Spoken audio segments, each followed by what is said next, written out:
क्या आपने कभी सोचा है कि इंसान शराब की ओर इतना आकर्षित क्यों होते हैं? तो इसका जवाब शायद हमारे करोड़ों साल पुराने विकास के इतिहास में छिपा है। वैज्ञानिकों के पास एक मजेदार विचार है जिसे नशे में धुत बंदर परिकल्पना, ड्रंकन मंकी हाइपोथेसिस कहते हैं। यह बताती है कि हमारे प्राइमेट पूर्वजों ने, जो पुराने जंगलों में पेड़ों पर झूलते थे, एक खास क्षमता विकसित की। उन्होंने दूर से शराब को सूंघना सीख लिया। अब ऐसा इसलिए नहीं था कि वे कोई पार्टी ढूंढ रहे थे या ऐसा कुछ और। यह असल में जीने का एक तरीका था।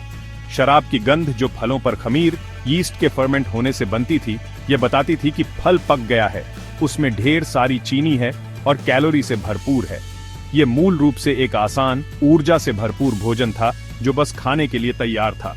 यह परिकल्पना बताती है कि जो प्राइमेट इस ज्यादा पके हुए फल में कम मात्रा में मौजूद शराब को आसानी से पचा सकते थे, उन्हें फायदा हुआ। वे इस आसानी से उपलब्ध भोजन को बिना बीमार हुए ज्यादा खा सकते थे, जिससे उन्हें जीवित रहने और बच्चे पैदा करने के लिए ज्यादा ऊर्जा मिली। अनगिनत पीढ़ियों तक यह गुण आगे बढ़ता रहा। इसलिए हमारे शरीर को शराब को प्रोसेस करने के लिए यह पुरानी जैविक मशीनरी विरासत में मिली है। यह उस समय की एक आनुवंशिक गूंज है जब शराब मिलना एक पौष्टिक भोजन मिलने जैसा था। यह आदिम संबंध समझा सकता है कि आज भी फर्मेंटेड ड्रिंक्स की गंध और स्वाद हमें इतना स्वाभाविक रूप से परिचित क्यों लगते हैं। इसे ऐसे समझें, हमारे प्राचीन रिश्तेदारों के लिए शराब एक ड्रग नहीं बल्कि एक डिनर बेल थी। फर्मेंटेड फल की बड़ी मात्रा खाने से उन्हें जो हल्का सा नशा महसूस हुआ होगा, वह सिर्फ एक साइड इफेक्ट था। मुख्य लक्ष्य कैलोरी था। इस विकासवादी इतिहास ने शराब के साथ हमारे आधुनिक रिश्ते को गहरे तरीकों से आकार दिया है। हम एक तरह से इसे खोजने और पीने के लिए जैविक रूप से तैयार हैं। हालांकि दुनिया बहुत बदल गई है। हमारे पूर्वजों के कम शराब वाले पोषक तत्वों से भरपूर फल की जगह अब बहुत ज्यादा कंसंट्रेटेड शराब वाले पेय आ गए हैं, जिससे जीने का एक फायदा अब आधुनिक समय का संभावित स्वास्थ्य संकट बन गया है। जब हम शराब पीने की बात करते हैं तो यह गहरा संबंध पहेली का एक महत्वपूर्ण हिस्सा है। यह सिर्फ संस्कृति या व्यक्तिगत पसंद का मामला नहीं है, इसमें एक जैविक कारण भी शामिल है। हमारे शरीर में आज भी उन नशे में धुत बंदरों का आनुवंशिक कोड है जिन्हें फर्मेंटेड फल ढूंढने से फायदा हुआ था। इसे समझने से हमें यह देखने में मदद मिलती है कि शराब का दुनिया भर के मानव समाजों पर इतना गहरा प्रभाव क्यों है। यह जीने की एक पुरानी कहानी है जिसने 21वीं सदी में एक बहुत ही अलग मोड़ ले लिया है। एक ऐसा मोड़ जिसमें ऐसे महत्वपूर्ण जोखिम हैं जिनका हमारे पूर्वजों को कभी सामना नहीं करना पड़ा। सबसे पहले शराब वाले पेय शायद खुशी खुशी हुई दुर्घटनाएं थीं। कल्पना कीजिए कि प्राचीन इंसान गिरे हुए फल इकट्ठा कर रहे थे, शायद उन्हें एक लौकी या मिट्टी के बर्तन में रख रहे थे।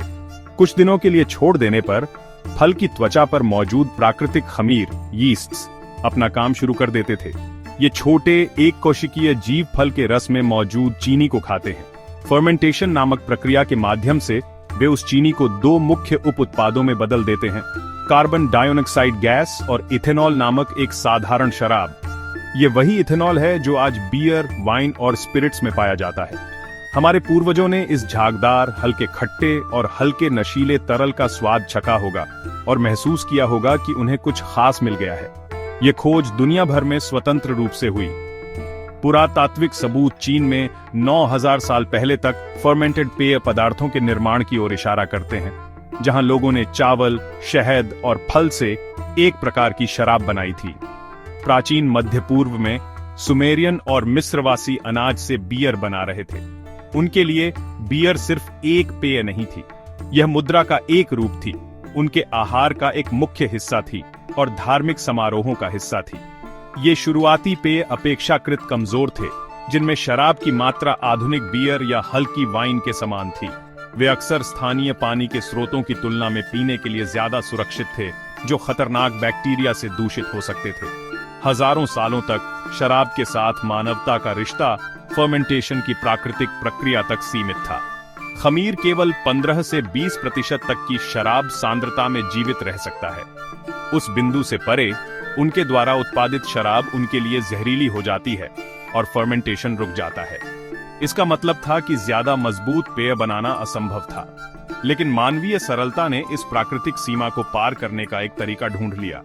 यह सफलता आसवन डिस्टिलेशन की खोज के साथ मिली, एक तकनीक जिसे 8वीं शताब्दी के आसपास अरब विद्वानों ने सिद्ध किया था, जो शुरू में इत्र और दवाएं बनाने की कोशिश कर रहे थे। आसवन एक साधारण सिद्धांत पर काम करता है।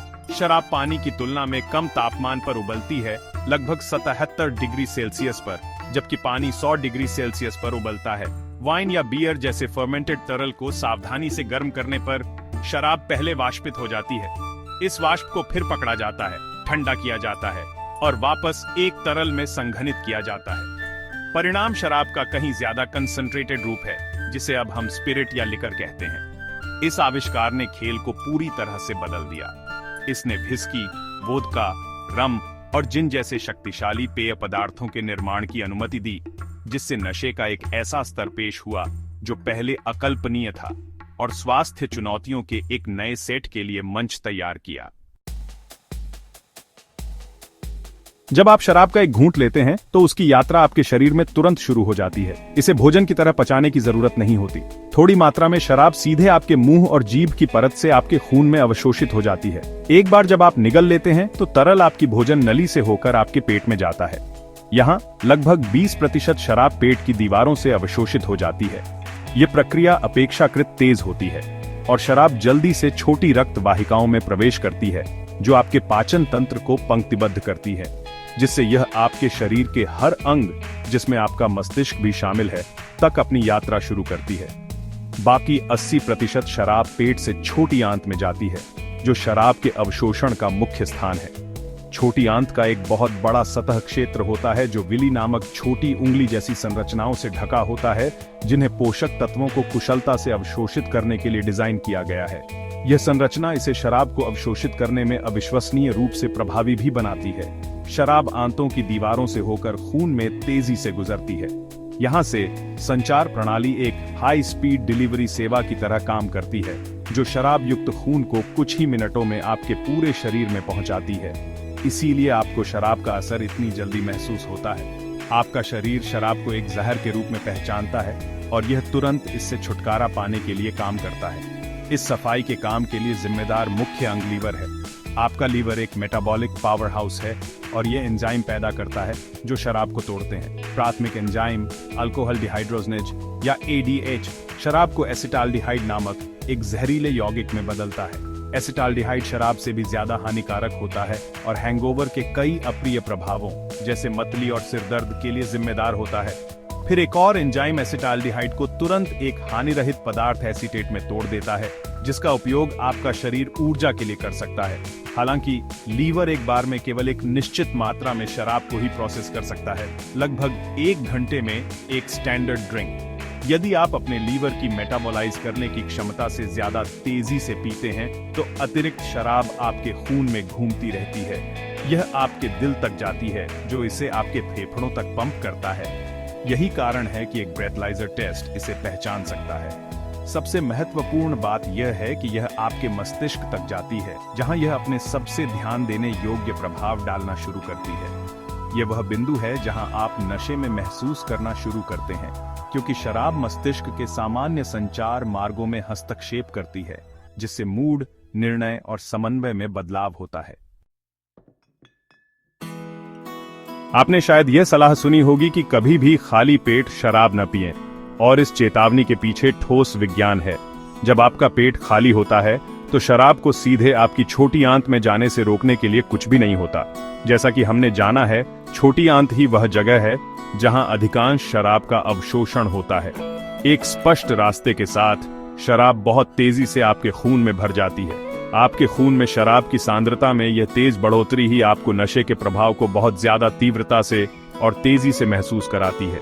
यह नल खोलने के बजाय बाढ़ का दरवाजा खोलने जैसा है। दूसरी ओर, यदि आपके पेट में भोजन है, खासकर वसा, प्रोटीन या फाइबर से भरपूर भोजन, तो यह एक स्पंज की तरह काम करता है। भोजन पेट की सामग्री को छोटी आंत में खाली होने की गति को शारीरिक रूप से धीमा कर देता है। इस प्रक्रिया को गैस्ट्रिक खाली करना, गैस्ट्रिक एम्प्टाइंग कहा जाता है। पेट के निचले हिस्से में मौजूद मांसपेशियों का वाल्व, पाइलोरिक स्फिंक्टर, पेट को भोजन पचाने पर काम करने के लिए ज्यादा देर तक बंद रहता है।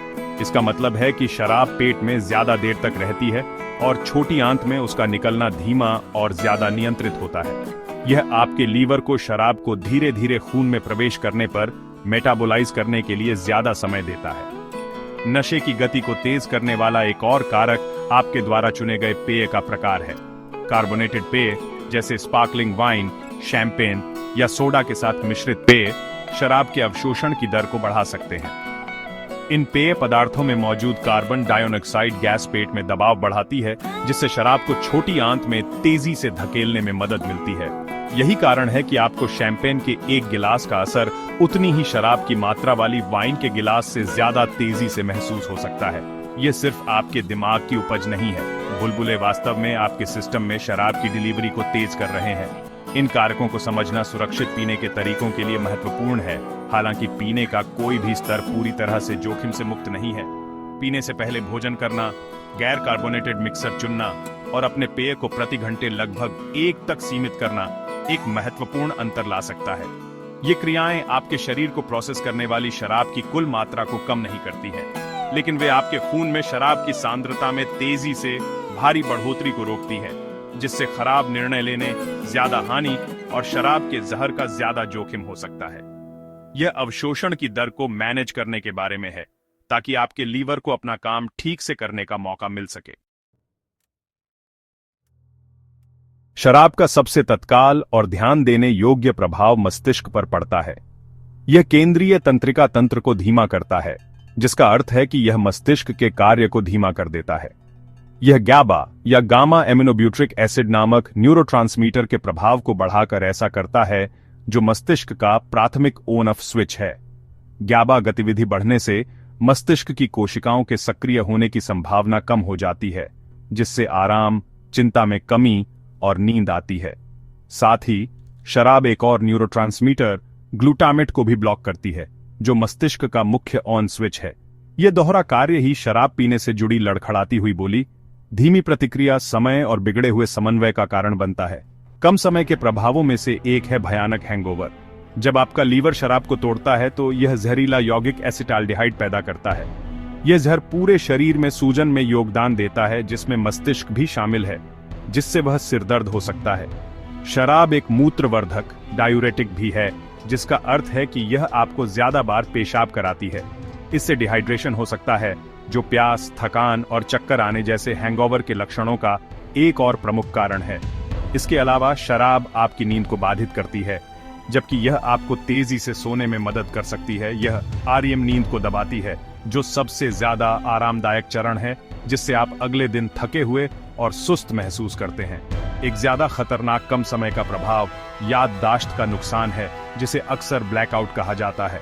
ऐसा तब होता है जब आपके खून में शराब की सांद्रता बहुत तेजी से बढ़ती है। शराब का उच्च स्तर अस्थायी रूप से हिप्पोकैम्पस को बंद कर सकता है, जो आपके मस्तिष्क का वह हिस्सा है जो नई लंबी अवधि की यादें बनाने के लिए जिम्मेदार है। आप कार्य करने, बात करने और दूसरों के साथ बातचीत करने में सक्षम हो सकते हैं, लेकिन आपका मस्तिष्क घटनाओं को रिकॉर्ड नहीं कर रहा होता। यही कारण है कि एक व्यक्ति अगले दिन कई घंटों तक क्या हुआ था, इसकी कोई याददाश्त नहीं होने के साथ जाग सकता है। यह मस्तिष्क के लिए जहरीले स्तर पर शराब पीने का एक स्पष्ट संकेत है। समय के साथ लगातार ज्यादा शराब पीने से मस्तिष्क की संरचना और कार्य को स्थायी नुकसान हो सकता है। यह मस्तिष्क के ऊतकों के सिकुड़ने का कारण बन सकता है, खासकर फ्रंटल लोब में, जो योजना बनाने, निर्णय लेने और आत्मनियंत्रण के लिए जिम्मेदार है। इससे याददाश्त, सीखने और अन्य संज्ञानात्मक कार्यों में लगातार समस्याएं हो सकती हैं।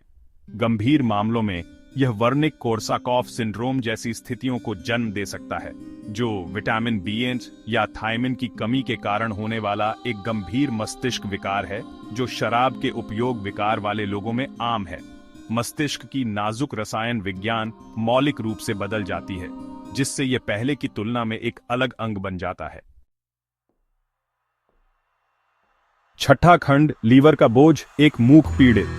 लीवर शरीर का शराब के खिलाफ प्राथमिक बचाव है, लेकिन इस महत्वपूर्ण भूमिका की एक बड़ी कीमत चुकानी पड़ती है।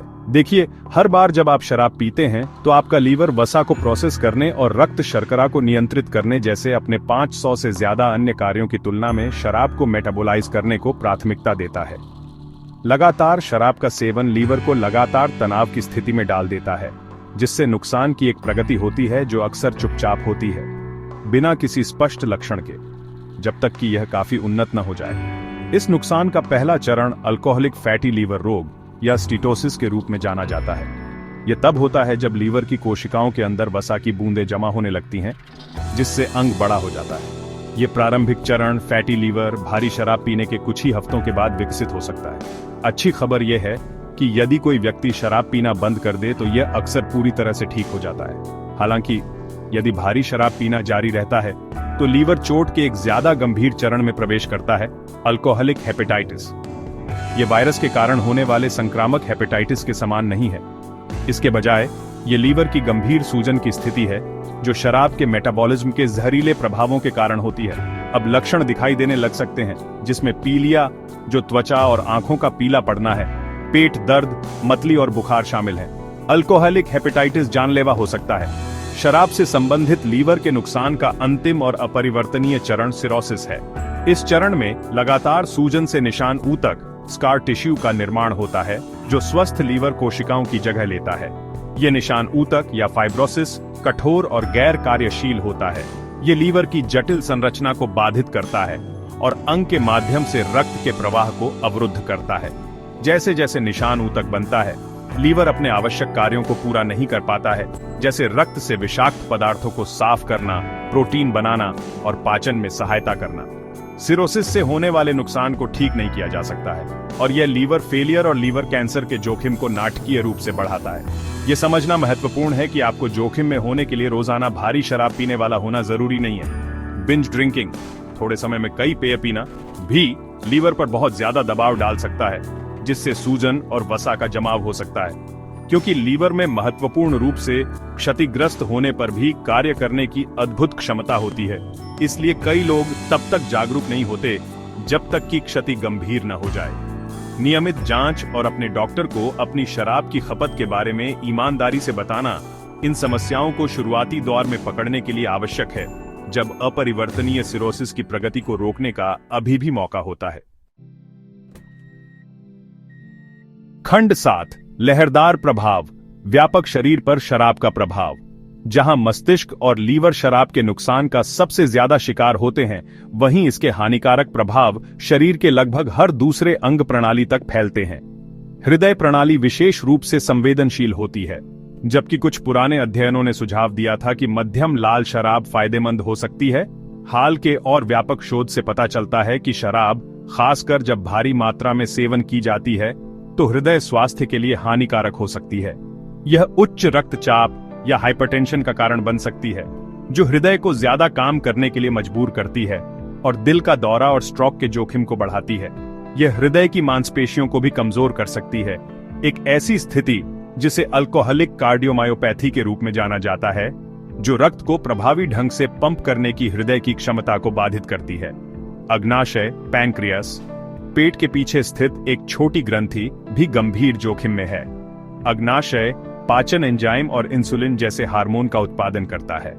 भारी शराब का सेवन अग्नाशय शोथ, पैंक्रियाटिटिस का एक प्रमुख कारण है, जो अग्नाशय की एक दर्दनाक और खतरनाक सूजन है। शराब पाचन एंजाइमों को अग्नाशय के अंदर ही सक्रिय कर सकती है, जिससे वे मूल रूप से अंग को ही पचाना शुरू कर देते हैं। तीव्र अग्नाशय शोथ एक चिकित्सा आपातकाल हो सकता है और पुराना अग्नाशय शोथ स्थायी क्षति, पाचन समस्याओं और मधुमेह का कारण बन सकता है, क्योंकि अंग इंसुलिन बनाने की अपनी क्षमता खो देता है। आपकी प्रतिरक्षा प्रणाली भी शराब से कमजोर हो जाती है। बिंज ड्रिंकिंग का एक भी एपिसोड आपके शरीर की संक्रमणों से लड़ने की क्षमता को अस्थायी रूप से कमजोर कर सकता है। लगातार भारी शराब का सेवन प्रतिरक्षा प्रणाली को ज्यादा स्थायी रूप से दबा देता है, जिससे आप निमोनिया और तपेदिक जैसी बीमारियों के प्रति ज्यादा संवेदनशील हो जाते हैं। यह प्रमुख प्रतिरक्षा कोशिकाओं के कार्य को बाधित करता है, जिससे आक्रमणकारी बैक्टीरिया और वायरस के प्रति आपके शरीर की प्रतिक्रिया धीमी हो जाती है। यह आपको भेद्यता की निरंतर स्थिति में छोड़ देता है, जहां एक सामान्य सर्दी ज्यादा गंभीर हो सकती है या एक घाव को ठीक होने में ज्यादा समय लग सकता है, जिससे जटिलताओं का खतरा बढ़ जाता है। इन अंगों के अलावा शराब शरीर की कैल्शियम को अवशोषित करने की क्षमता में हस्तक्षेप करके हड्डियों को कमजोर कर सकती है, जिससे ऑस्टियोपोरोसिस का खतरा बढ़ जाता है। ये पेट और आंतों की परत को नुकसान पहुंचा सकती है, जिससे अल्सर हो सकते हैं और पोषक तत्वों के अवशोषण में बाधा आ सकती है। इसे ग्रुप 1 कार्सिनोजेन के रूप में भी वर्गीकृत किया गया है, जिसका अर्थ है कि यह कैंसर का एक सिद्ध कारण है। शराब का सेवन कई प्रकार के कैंसर के बढ़ते जोखिम से जुड़ा है, जिसमें मुंह, गले, अन्न प्रणाली, लीवर, पेट और स्तन के कैंसर शामिल हैं। आप जितना ज्यादा पीते हैं, आपका जोखिम उतना ही ज्यादा होता है। यह दर्शाता है कि शराब की जहरीली यात्रा लीवर से कहीं ज्यादा नुकसान पहुंचाती है। खंड 8 लत का जाल और आम मिथकों को तोड़ना। शराब की लत या शराब के उपयोग का विकार मस्तिष्क की एक जटिल बीमारी है जो इच्छा शक्ति की कमी के बारे में नहीं है। यह तब विकसित होती है जब बार बार शराब का उपयोग मस्तिष्क के इनाम, तनाव और आत्मनियंत्रण सर्किट को शारीरिक रूप से बदल देता है। जब आप शराब पीते हैं तो आपका मस्तिष्क डोपामाइन, अच्छा महसूस कराने वाला न्यूरोट्रांसमीटर की एक लहर छोड़ता है, जिससे खुशी और इनाम का एक शक्तिशाली एहसास होता है। समय के साथ मस्तिष्क इस कृत्रिम उत्तेजना के अनुकूल हो जाता है, जिससे वह अपने आप कम डोपामाइन पैदा करता है और इसके प्रभावों के प्रति कम संवेदनशील हो जाता है।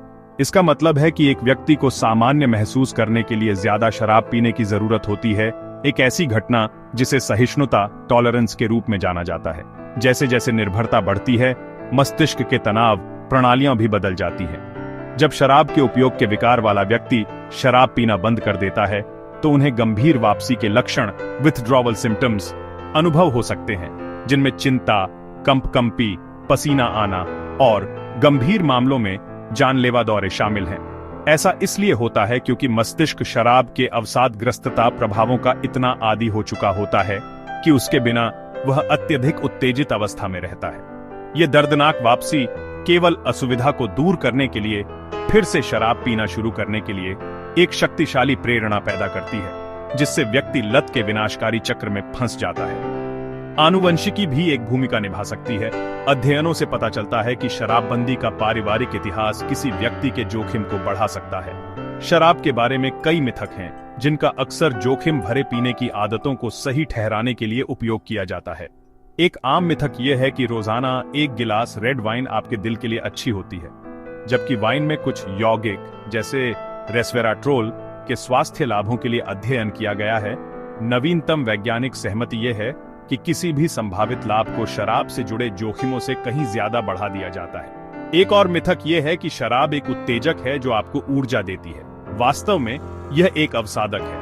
उत्साह की प्रारंभिक भावना अस्थायी होती है और उसके बाद मस्तिष्क के कार्य में कमी आती है। यह विचार कि शराब आपको ठंड में गर्म करती है भी खतरनाक रूप से गलत है। यह रक्त वाहिकाओं को फैलाती है, जिससे गर्म रक्त त्वचा की सतह के करीब आता है, जिससे आपको गर्म महसूस होता है, लेकिन वास्तव में आपके शरीर की गर्मी तेजी से कम होती है। शराब के दुरुपयोग के सामाजिक परिणाम गहरे और दूरगामी हैं। शराब घरेलू हिंसा, बच्चों की उपेक्षा और पारिवारिक टूटन में एक महत्वपूर्ण कारक है। यह निर्णय को बाधित करती है और निरोध को कम करती है, जिससे आक्रामकता और संघर्ष बढ़ सकता है। शराबबंदी से प्रभावित घरों में पलने वाले बच्चों को भावनात्मक और मनोवैज्ञानिक समस्याओं का ज्यादा जोखिम होता है।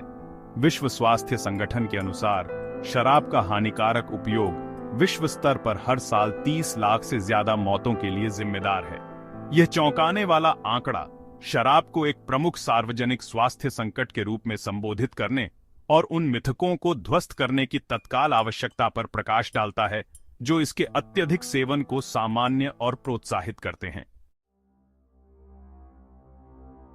खंड 9 अमित की कहानी, रिकवरी का रास्ता और मदद ढूंढना। आइए अमित के बारे में बात करते हैं। अमित एक सफल सॉफ्टवेयर इंजीनियर, एक प्यार करने वाला पति और 2 बच्चों का पिता था। शराब के साथ उसकी यात्रा सामाजिक रूप से शुरू हुई। काम के बाद सहकर्मियों के साथ कुछ बियर पीते हुए सालों से यह आकस्मिक आदत धीरे धीरे एक निर्भरता में बदल गई। उसने काम के तनाव से निपटने के लिए, फिर घर पर झगड़ों से निपटने के लिए और आखिरकार बस दिन गुजारने के लिए पीना शुरू कर दिया। उसके परिवार ने दर्द में देखा कि वह आदमी जिसे वे जानते थे वह गायब हो गया। उसने अपनी नौकरी खो दी, उसका स्वास्थ्य बिगड़ गया और उसकी पत्नी और बच्चों के साथ उसके रिश्ते टूटने की कगार पर आ गए। अमित शर्म और निराशा के चक्र में फंसा हुआ महसूस कर रहा था, यह मानते हुए कि वह रुकने के लिए बहुत कमजोर था। अमित के लिए मोड़ तब आया जब एक सुबह उसकी छोटी बेटी ने उसे सोफे पर बेहोश पाया और अपनी मां से पूछा, क्या पापा फिर से बीमार हैं? उस मासूम सवाल ने उसकी अंतरात्मा को झकझोर दिया। उसे एहसास हुआ कि उसकी लत सिर्फ उसे ही नहीं, बल्कि उसके बच्चों के जीवन पर भी एक काला साया डाल रही थी। अपनी पत्नी के समर्थन से उसने पहला और सबसे मुश्किल कदम उठाया। उसने स्वीकार किया कि उसे एक समस्या है और उसे मदद की जरूरत है। उसने एक राष्ट्रीय हेल्पलाइन पर फोन किया और उसे एक स्थानीय सहायता समूह और एक काउंसलर से जोड़ा गया जो लत में विशेषज्ञ थे। रिकवरी का रास्ता आसान नहीं था। यह मुश्किल दिनों, तीव्र क्रेविंग्स और दर्दनाक आत्मचिंतन से भरा था। अमित ने एक पुनर्वास कार्यक्रम में भाग लिया जहां उसने अपनी लत के विज्ञान के बारे में सीखा। उसने समझा कि यह एक बीमारी थी, कोई नैतिक कमी नहीं। इस ज्ञान ने उसे उस शर्म को छोड़ने में मदद की जिसने उसे इतने लंबे समय तक कैद रखा था। थेरेपी के माध्यम से उसने तनाव और चिंता के लिए नए सामना करने के तरीके विकसित किए जिनमें शराब शामिल नहीं थी। उसने सहायता समूह की बैठकों में भाग लिया, जैसे अल्कोहलिक्स एनोनिमस, जहां उसे ऐसे लोगों का समुदाय मिला जो उसके संघर्ष को समझते थे। अपनी कहानी साझा करना और दूसरों को सुनना उसे ताकत और आशा देता था। उसने धीरे धीरे उस विश्वास को फिर से बनाया जो उसने अपने परिवार के साथ खो दिया था, एक एक दिन करके। आज अमित 5 साल से सोबर है। उसके पास एक नई नौकरी है।